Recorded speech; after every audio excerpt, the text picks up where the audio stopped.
Meron tayo ditong maskara ng baboy na kalahati lang. Medyo marami na rin kasi to kapag naluto natin mamaya. So maraming salamat sa ENJ Meat Shop dyan sa Barangay Tangos. So medyo nililinisan pa natin ng bahagya kasi alam nyo naman medyo may mga konting dumi-dumi pa yan. Bago natin isalang o lutuin, kailangan malinis na malinis. Lalo na dito sa may parting tenga. So kailangan biyakin natin yan at gamitan natin ng kutsara hanggat maaari para matanggal yung kanyang mga tutuli. Kainaman nito kapag nalinis na natin, madali na nating maluluto. Okay, so tapos na natin linisan at nahugasan na natin. Ngayon naman, dito sa ating pressure cooker, pinaghiwalay ko muna yung tenga at yung pisngi. Tapos timplahan natin ng mga panangkap katulad ng sibuyas, laurel, paminta, asin.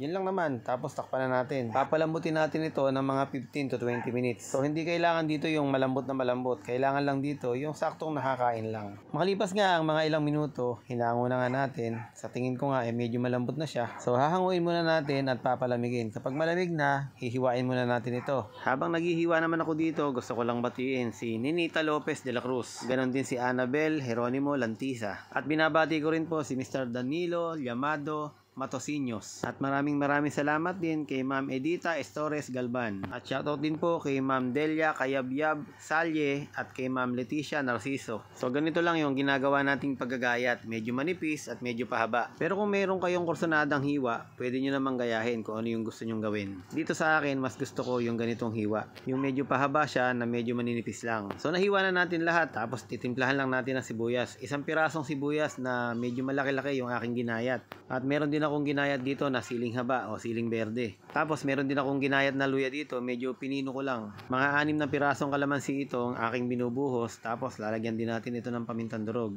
Sa pampaalat naman, maglalagay na lang ako ng patis since kanina nga naglagay na ako ng asin. At ngayon naman binubuhusan natin ng suka. Sukang timplado na yung ginamit ko para hindi na ako maglagay ng mga pampalasa pa o kaya mga bechin. So para sa akin, tatawagin ko siyang kilawing baboy. Kapag kasi kinilaw, parang ang dating kailangan hilaw. Ito kasi kilawin. So bahala na kayo kung ganun yung pagkakaintindi nyo. Basta ito, tatawagin kong kilawin baboy. Nagpahabol pala ako ng siling maanghang. Medyo kailangan ng konting siling maanghang dyan para hindi naman agad-agad maubos. Hindi naman. Biro lang yun. So kailangan lang medyo may maanghang talaga para nga masarap talaga yung ating kilawing baboy. So all goods na to. Pwede na. Kaya pwede na tayo mag-plating. Kung i-share mo po ito, ako po yung nagpapasalamat. At lalo na po kung ikaw ay magko-comment kung taga saan ka. Lalo ako magpapasalamat. At pag-shoutout ako sa mga susunod pang video natin. Salamat!